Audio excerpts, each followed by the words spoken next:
Elijah had always felt the pull of something greater, even as a child growing up in a forgotten corner of the city. His neighborhood, a place of boarded-up windows and cracked sidewalks, had a rhythm of its own, a symphony of life that spoke to him in colors. It wasn't the kind of place people expected greatness to emerge from, yet Elijah's world was alive with inspiration. The peeling paint on old buildings, the faded graffiti on the walls, and even the broken glass that sparkled in the sunlight, all of it told stories that only he could see. A gift amid hardship. Elijah was born into a family that struggled to make ends meet.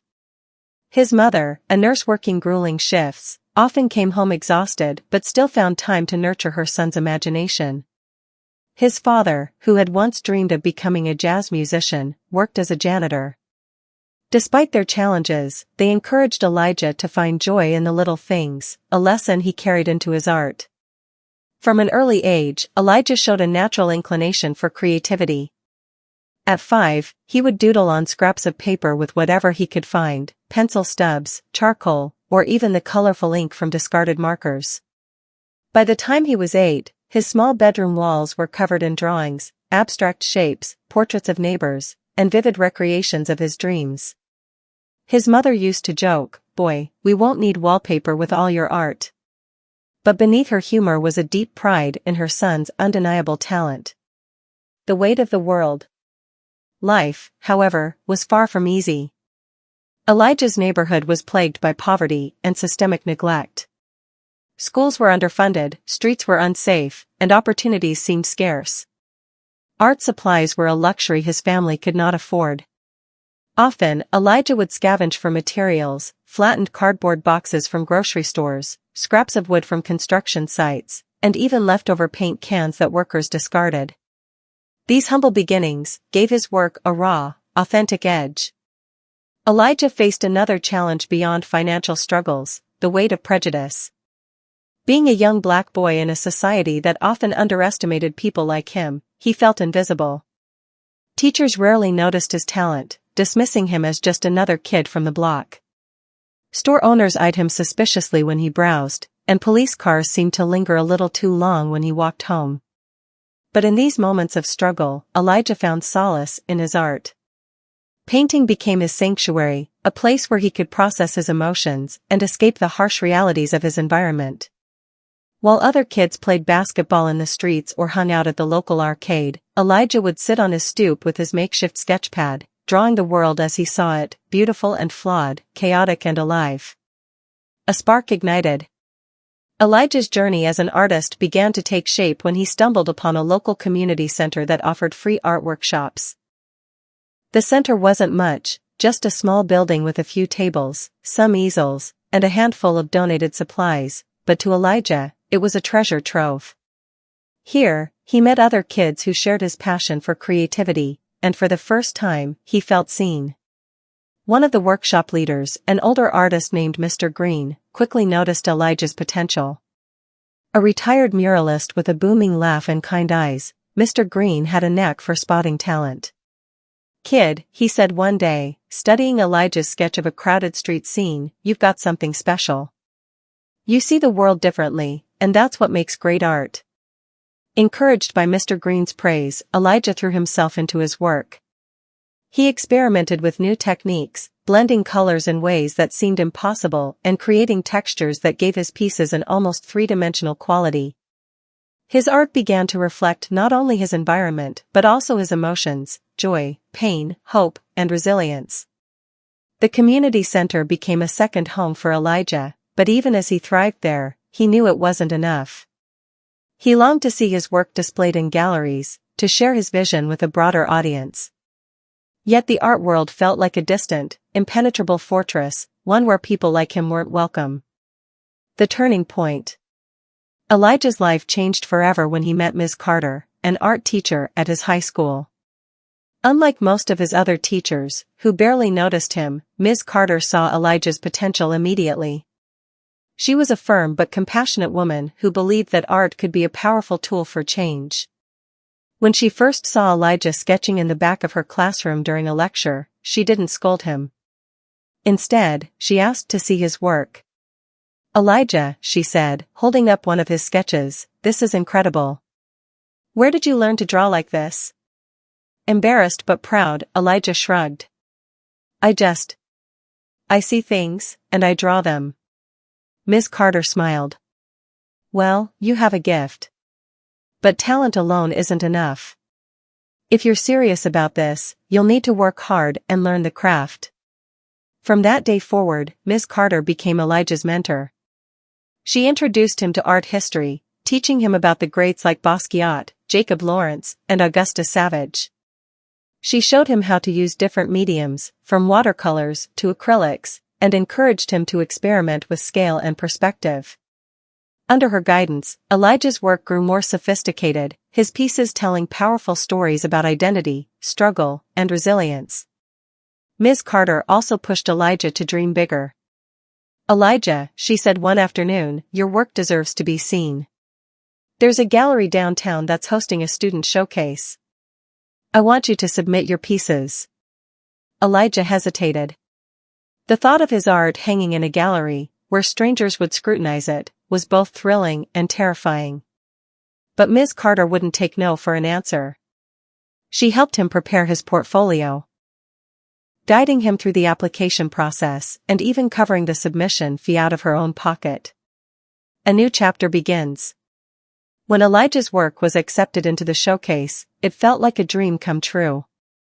The night of the event, he stood nervously in the gallery, watching as people admired his pieces. He overheard snippets of conversation. This is so raw, one visitor said, while another called his work unapologetically honest. For the first time, Elijah felt a glimmer of hope that his art could be more than just a personal passion. It could be a way to make a difference, to tell stories that needed to be heard. That night marked the beginning of Elijah's journey into the professional art world. Though he had no idea what challenges lay ahead, he knew one thing for certain: he was no longer just a boy with a sketchpad. He was an artist, ready to take on the world, setting the stage. Elijah stood at the entrance of the gallery, his heart racing with anticipation. The building loomed before him like a grand cathedral of creativity, its modern glass facade shimmering in the sunlight. This was the Bradford Gallery, one of the most prestigious art spaces in the city. For years, Elijah had dreamed of this moment, to walk through those doors not as a visitor, but as an artist seeking recognition. In his hands, he clutched a leather portfolio, containing his best works. Each piece had been carefully selected, representing not only his artistic range, but also his story. There were abstract pieces capturing the chaotic beauty of his neighborhood, portraits imbued with raw emotion, and larger works that wove social commentary into vivid landscapes. Every brushstroke was a piece of him, and he was ready to share it with the world. Elijah had spent weeks preparing for this day. He'd researched the gallery, practiced his pitch in front of a mirror, and even borrowed a suit from a friend to look professional. Though the sleeves were slightly too long and the jacket a bit tight across his shoulders, he carried himself with quiet confidence. He was determined to make a good impression. The gallery owner's prejudice. As Elijah stepped inside, he was immediately struck by the opulence of the space. Gleaming white walls showcased massive paintings and sculptures, each one meticulously lit to highlight its intricacies. Wealthy patrons strolled through the gallery, sipping champagne and murmuring in hushed tones. The air was thick with an aura of exclusivity. At the center of it all stood Victor Langston, the gallery owner.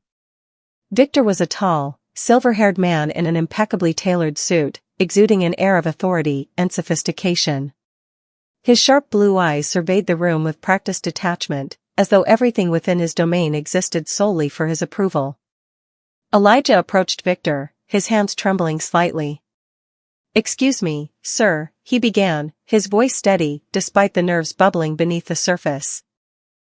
"My name is Elijah Brooks. I'm an artist, and I was hoping to discuss the possibility of showcasing my work here." Victor turned slowly, his expression unreadable at first. He took in Elijah's appearance, the ill-fitting suit, the worn portfolio, the nervous yet determined look in his eyes. Almost immediately, Victor's face shifted into a mask of thinly veiled disdain. "You're an artist?" Victor asked, his tone dripping with skepticism.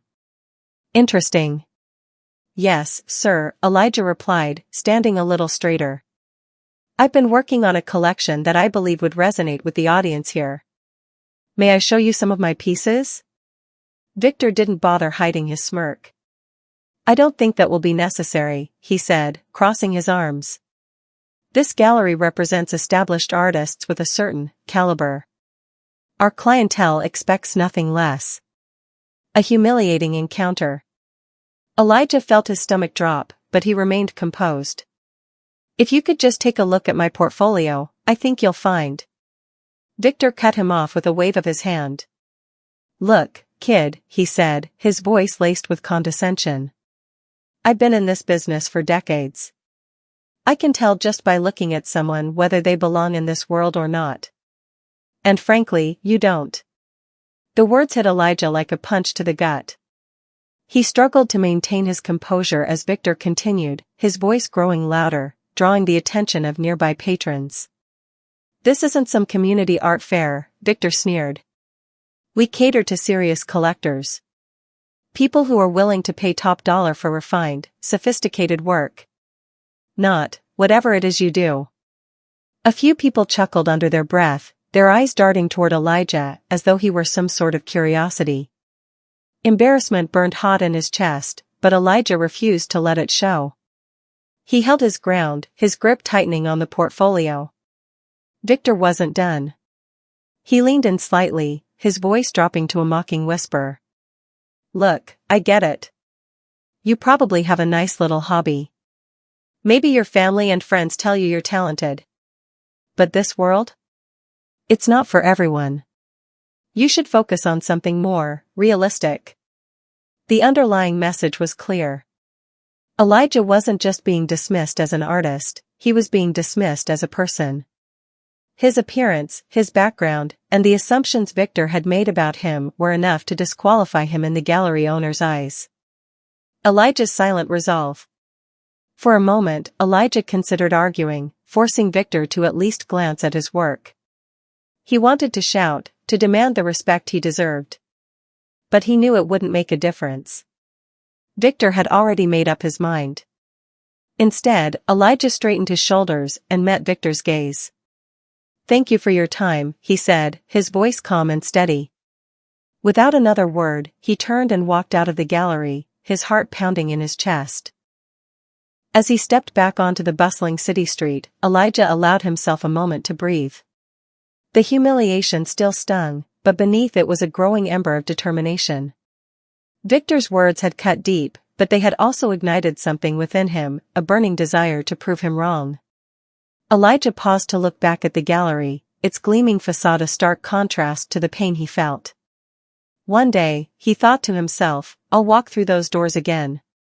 But next time, it won't be as a hopeful artist.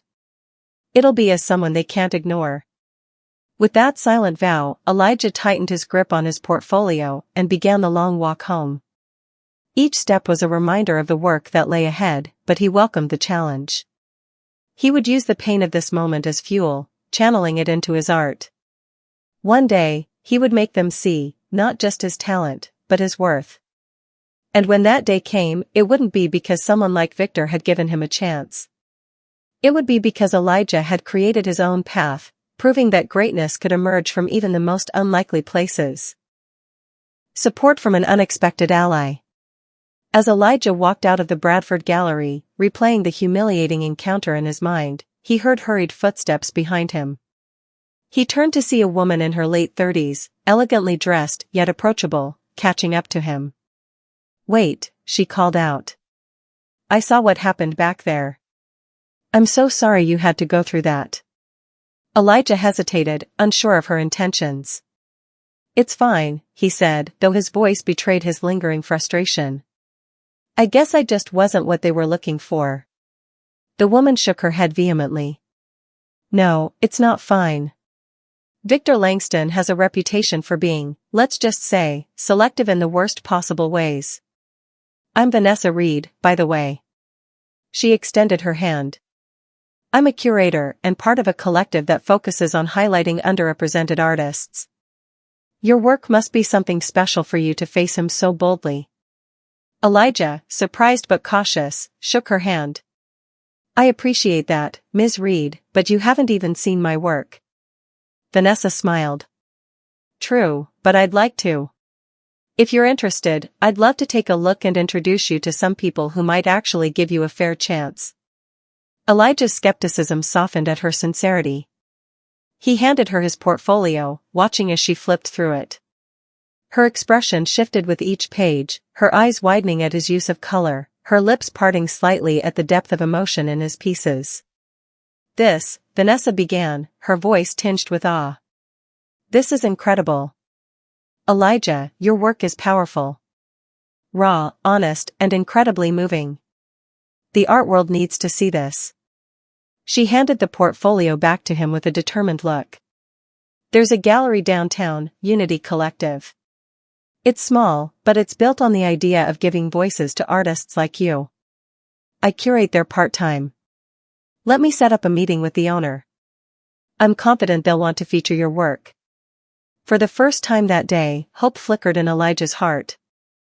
Thank you, he said, his voice barely above a whisper. I don't know how to repay you.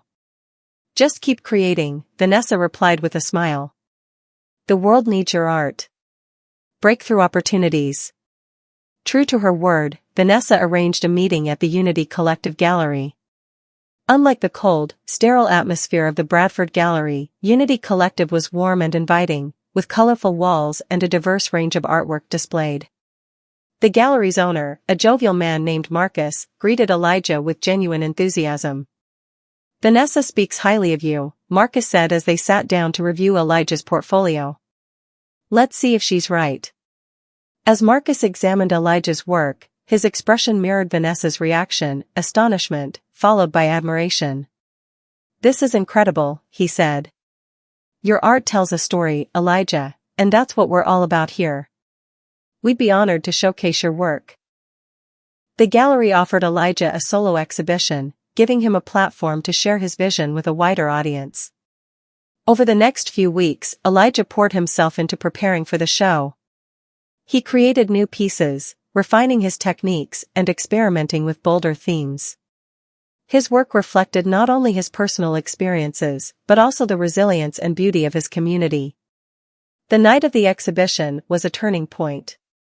The gallery was packed with attendees, including local artists, collectors, and art enthusiasts.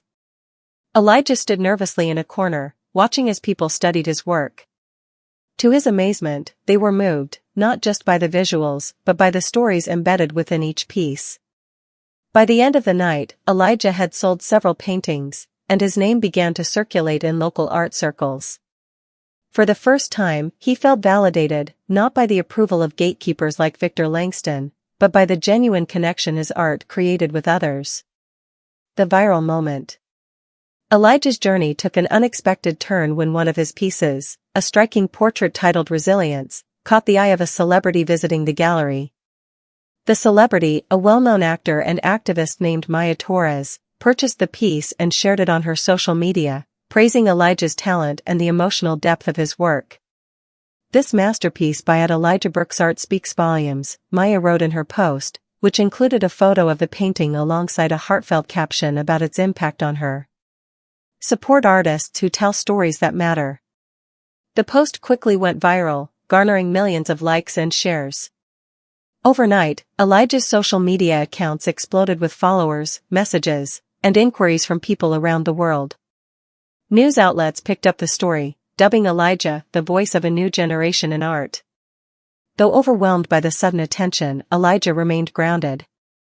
He continued to focus on his work, using his platform to highlight social issues and uplift others in his community. His pieces, now in high demand, began commanding significant prices, with collectors clamoring to own a piece of his vision. International acclaim. With his newfound fame, Elijah was invited to participate in major exhibitions around the world. His work was featured in galleries from New York to London, Paris to Tokyo. Critics praised his ability to blend raw emotion with masterful technique, calling his pieces a bridge between personal narrative and universal truth. Elijah's art resonated deeply, especially in its portrayal of themes like resilience, identity, and the beauty found in struggle. One of his most acclaimed works, The Tapestry of Us, a sprawling mural that depicted the interconnected lives of people in his community, was auctioned for millions, with proceeds going to fund art programs for underprivileged youth. Despite his success, Elijah never forgot his roots. He returned to his old neighborhood, using his resources to renovate the community center where he had first discovered his passion for art. He started scholarships for young artists and created workshops to teach them the skills and confidence they needed to pursue their dreams. A full circle moment. Years after that fateful encounter at the Bradford Gallery, Elijah was invited to exhibit his work there. Victor Langston, now well aware of Elijah's meteoric rise, personally extended the invitation. Though the gesture was more about optics than genuine respect, Elijah accepted, not for Victor's sake, but for his own. On the night of the exhibition, Elijah walked into the gallery, this time as the star of the show. His pieces commanded the space, each one telling a story of perseverance, talent, and the power of belief. As patrons marveled at his work, Elijah spotted Victor in the crowd, looking distinctly uncomfortable.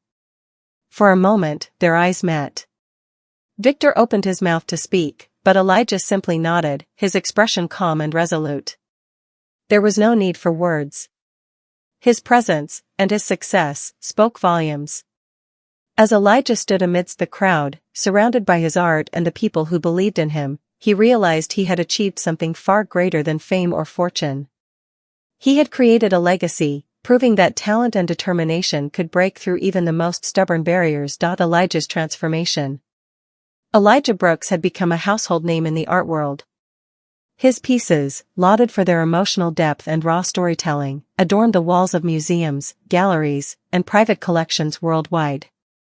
His journey from a struggling artist to an internationally celebrated figure had been chronicled in magazines, interviews, and documentaries.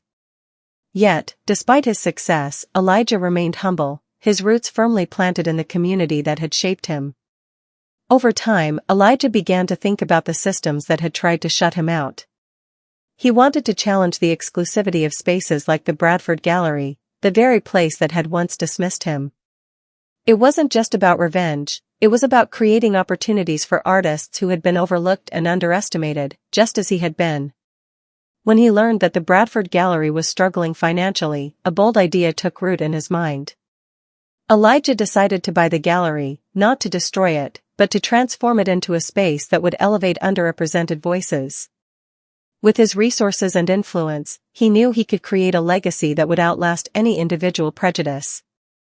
Victor's reaction.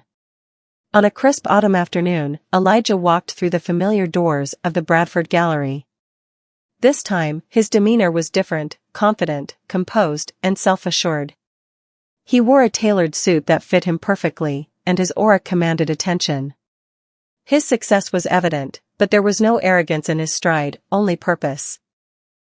Victor Langston, still the gallery owner, stood near the front desk, chatting with a patron.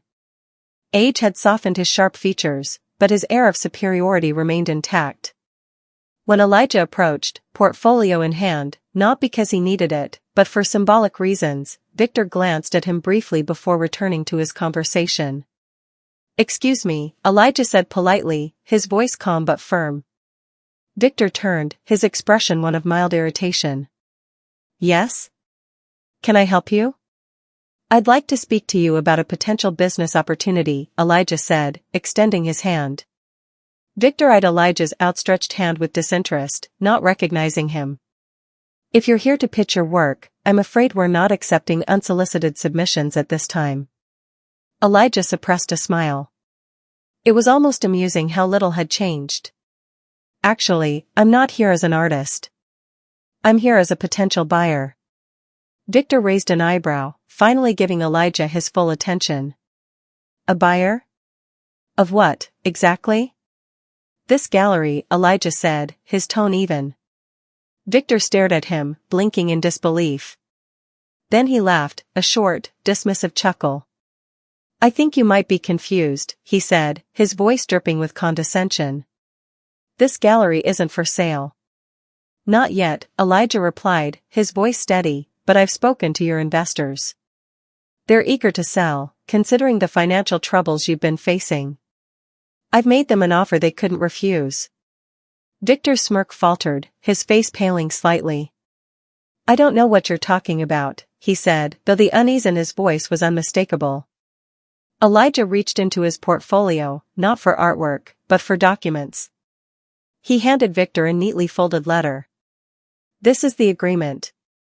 Once the final paperwork is signed, the Bradford Gallery will officially belong to me. A stunning reveal. Victor unfolded the letter with trembling hands, scanning its contents. His face reddened as the reality sank in. This can't be serious, he stammered. Who are you two? Elijah Brooks, Elijah said, cutting him off. You might not remember me, but we met a few years ago. I was the artist you dismissed without even looking at my work. Victor's eyes widened, recognition dawning as he connected the name to the now famous artist whose pieces had taken the world by storm. He glanced at Elijah's face, then back at the letter, his arrogance crumbling. I didn't realize, Victor began, his voice faltering. If I had known. You didn't care to know, Elijah said, his tone calm but firm. You made assumptions about me based on how I looked and where I came from. You didn't even bother to see my work. And that's the problem, Victor. This gallery has been a symbol of exclusion for too long. That ends now. Victor opened his mouth to respond, but no words came out. The humiliation was palpable, his once unshakable authority now reduced to a hollow shell. Victor's downfall. In the weeks that followed, the transfer of ownership was finalized. Victor, who had once prided himself on his control over the gallery, found himself sidelined. Though Elijah offered him the opportunity to stay on in a consulting role, Victor declined, unable to face the reality of working under someone he had once dismissed as unworthy. The art world buzzed with news of Elijah's acquisition. Critics and supporters alike hailed the move as a powerful statement, a reclamation of space by someone who had been unfairly excluded. Under Elijah's leadership, the Bradford Gallery underwent a dramatic transformation. The sterile walls were replaced with vibrant displays, showcasing diverse artists from all walks of life. The gallery became a hub for creativity, collaboration, and inclusivity. Victor, meanwhile, faded into obscurity. His reputation, once solidified as a tastemaker in the art world, was tarnished by the public revelation of his prejudice. He retired quietly, his name rarely mentioned except as a footnote in the story of Elijah Brooks' remarkable rise. A new beginning. On the opening night of the reimagined Bradford Gallery, Elijah stood at the center of the bustling crowd. The space was alive with energy, filled with artists, patrons, and community members who had come to celebrate the gallery's new chapter. As Elijah addressed the crowd, his voice resonated with the same quiet confidence that had carried him through his journey. This gallery isn't just a place to display art, he said. It's a space for stories, for voices that deserve to be heard. It's proof that talent and vision can thrive, no matter where they come from. This is only the beginning. The crowd erupted into applause, their enthusiasm a testament to the impact Elijah had already made. As he looked around the room, Elijah felt a profound sense of fulfillment. He had not only overcome the barriers that had been placed before him, he had dismantled them entirely, creating a path for others to follow. The Bradford Gallery, once a symbol of exclusion, had become a beacon of hope. And Elijah, its new owner, stood as a testament to the power of resilience, vision, and the belief that every story deserves to be told. Elijah's vision for the gallery. The Bradford Gallery's transformation was not just physical, but ideological. For decades, its whitewashed walls and carefully curated exhibits had served as a gatekeeping mechanism for the art world's elite. Under Elijah's leadership, the space was reimagined as a vibrant haven for creativity, diversity, and inclusion.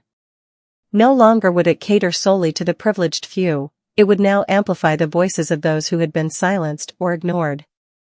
Elijah renamed the gallery the Mosaic, symbolizing the beauty and strength found in a collection of diverse pieces coming together to form a whole. The sterile decor was replaced with colorful murals and interactive installations. Each exhibit was designed to tell a story, featuring works from artists of all backgrounds, emerging creators, women, people of color, LGBTQ+ artists, and those from economically disadvantaged communities. Elijah introduced initiatives to make the gallery accessible to everyone.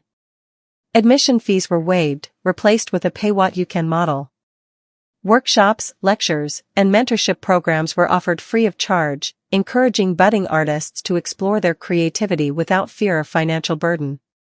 Community members were invited to co-curate exhibits, giving them a stake in how their stories were represented. "This gallery isn't mine," Elijah told a packed room on opening night. "It belongs to the artists who dared to dream despite the odds. It belongs to the community. It belongs to all of us." Victor's unexpected growth. In the weeks following the gallery's relaunch, Victor Langston found himself grappling with the reality of his downfall. His once pristine reputation had been tarnished, and his pride wounded. He had initially declined Elijah's offer to stay on as a consultant, unable to stomach the idea of taking orders from someone he had so deeply underestimated. But as time passed, Victor began to reflect on the mistakes he had made. For years, Victor had operated under the belief that exclusivity equaled value. He had prided himself on maintaining the gallery's elite status, oblivious to the damage his gatekeeping inflicted on talented artists like Elijah. Now, watching the mosaic thrive, Victor realized how narrow his perspective had been. One day, swallowing his pride, Victor walked into the gallery. Elijah, surprised but gracious, greeted him warmly. "Victor," he said, "what brings you here?" Victor hesitated, then spoke. "I've been wrong about so many things," he admitted. "Seeing what you've done with this place, it's inspiring. I'd like to help, if you'll have me." Elijah considered the offer carefully. He could have turned Victor away, but revenge wasn't his goal. "If you're serious about this," Elijah said, "you'll need to unlearn a lot of what you thought you knew. But I believe people can change. Let's start with a clean slate." Victor joined the Mosaics team as an advisor, his decades of experience now channeled into fostering inclusivity rather than exclusivity. Under Elijah's mentorship, Victor grew to appreciate the transformative power of art in all its forms. He became an outspoken advocate for marginalized artists, using his influence to champion their work in spaces that had once been closed to them. Community impact. The mosaic quickly became a cultural landmark, drawing visitors from around the world. Its walls were adorned with art that celebrated resilience, identity, and the beauty of human connection. More importantly, it became a platform for change. Through its programs, the gallery launched hundreds of careers, helping artists secure commissions, residencies, and international recognition.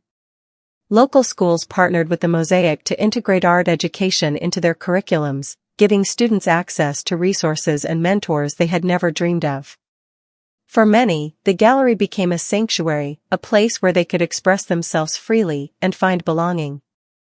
One of the most significant milestones came when the Mosaic hosted an exhibit called The Voices of Tomorrow, a showcase of work by young artists under 18. The exhibit received widespread acclaim, with critics praising its raw energy and emotional depth. "These artists are the future," Elijah said at the exhibit's opening. "And they deserve every opportunity to shine." Beyond its immediate impact, the mosaic sparked broader conversations within the art world. Other galleries began adopting similar models, recognizing the value of inclusivity. Elijah's efforts had not only transformed a single gallery but had also planted the seeds of a cultural shift. The legacy of Elijah's story. Elijah's journey from an underestimated artist to a celebrated visionary became a source of inspiration for countless people. His story was told in classrooms, community centers, and boardrooms as an example of what could be achieved through perseverance and a commitment to justice. Artists who had once been dismissed or ignored found hope in Elijah's example. They saw themselves in his story, the struggles, the doubts, and ultimately, the triumph. If Elijah Brooks can do it, they told themselves, so can I. One such artist was a young woman named Amara, who grew up in a neighborhood much like Elijah's. After attending one of the Mosaic's workshops, she found the courage to pursue her passion for painting. Years later, Her work would be featured in one of the gallery's main exhibits, her vibrant canvases celebrated for their unique perspective on urban life. Elijah's influence extended beyond the art world. He became a sought-after speaker, sharing his insights on creativity, equity, and resilience with audiences around the globe.